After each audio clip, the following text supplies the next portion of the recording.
सबसे पहले मैं मुबारकबाद हम सबके और आपके मार्गदर्शक के रूप में सैयद पीर गुलाम हुसैन जिलानी साहब को मुबारकबाद देता हूं कि आपने जो कदम उठा रखा है वो इतना बड़ा कदम है कि मैं रास्ते में हाजी मूसे खान साहब को कह रहा था कि जिस तरह से आजादी से पहले सर सैयद अहमद साहब ने अलीगढ़ मुस्लिम यूनिवर्सिटी के लिए जो कदम उठाया, उसी तरह सरहद के लिए जिस तरह बाबू साहब काम कर रहे हैं, तो वो सरहद के सर सैयद अहमद हैं। मैं आज इस प्रोग्राम के मेहमान के रूप में हमारे बुजुर्ग और हमारी शान पूर्व मंत्री अमीन साहब,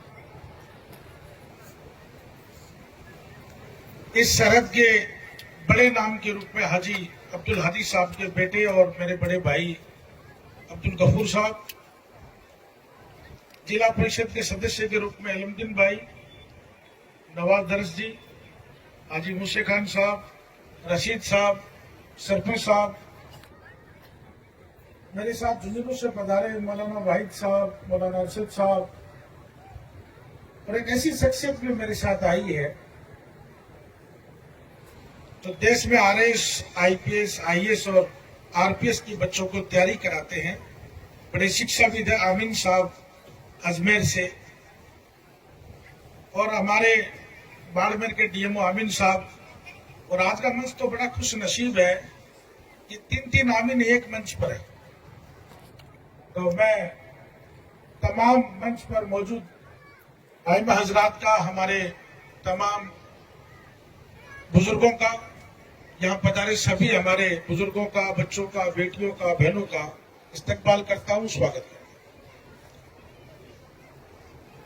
मैंने पीर साहब से टाइम मांगा कि 2 मिनट का टाइम मुझे सुन के फिर चले जाएंगे आप। मुझे 4-5 महीने पहले शुजा शरीफ आने का मौका मिला था। राजस्थान मदरसा बोर्ड का चेयरमैन बनने के बाद पूरे राजस्थान भर में घूमने का मौका मिला, लेकिन शुजा शरीफ आने के बाद ये एहसास हुआ कि अगर कोई काम कर रहा है तो आपके सामने हजरत कर रहे हैं। और आप यकीन मानना कि रशीद साहब का कॉल आया तो उन्होंने मुझे आज से करीब 20 दिन पहले कह दिया कि 3 मई का प्रोग्राम आपको फिक्स रखना है, आपको खारिया गांव में आना है। तो मैं आने से पहले पूछ रहा था कि ये गांव जो है सिर्फ मिट्टी मिट्टी नजर आ रही है, तो आपने बताया यहाँ पानी नहीं है, और पानी गवर्नमेंट सप्लाई से आता है, बोरिंग भी नहीं होते हैं, और अगर बोरिंग भी होते हैं तो बहुत खारा पानी आता है, शायद इसीलिए नाम खारिया है। तो उस गांव में एक इतनी शानदार बिल्डिंग बनाना और ये आने वाली उम्मत के लिए एक निशानियां छोड़ के जाना, ये अपने आप में बहुत बड़ा काम है। एक बार पुनः मैं इनको बहुत बहुत मुबारकबाद देता हूं। मैं आप लोगों से एक निवेदन करना चाहता हूं। गफूर साहब अभी बोलकर गए थे कि मैं सबसे छोटी उम्र का हूं, तो मैं गफूर साहब से छोटा हूं, पहले तो ये क्लियर करूं। और दूसरी बात यह कि गफूर साहब ने बहुत दिल को छूने वाली बात कही। इंशाल्लाह हम कोशिश करेंगे कि कभी भी हमारी अकलियत की, हमारी कौम की, हमारी समाज की हम सौदागिरी नहीं करेंगे। आप लोगों के लिए लड़ेंगे, आप लोगों के लिए प्रयास करेंगे। समाज में तालीमी बेदारी कैसे आए और सियासत में हिस्सेदारी कैसे आए, इंशाल्लाह इसके लिए लड़ाई लड़ते रहेंगे। मैं केवल और केवल बाड़मेर की बात नहीं कर रहा हूं, पूरे राजस्थान की बात कर रहा हूं कि हमारा अगर कोई बहबूदी का रास्ता है, कोई तरक्की का रास्ता है, तो जो कॉम्बिनेशन हजरत लेके चल रहे हैं दीन और दुनिया का, इससे बढ़िया कोई रास्ता हो नहीं सकता। तो मेरा आप लोगों से पुनः निवेदन और गुजारिश है इस बात की कि बेटियों को भी पढ़ाओ, बेटों को भी पढ़ाओ, और दुनियाई इल्म लेने के लिए हमारे तो बुजुर्गों ने पता नहीं कहाँ कहाँ से एजुकेशन ली है, कहाँ कहाँ परेशान होके गए हैं।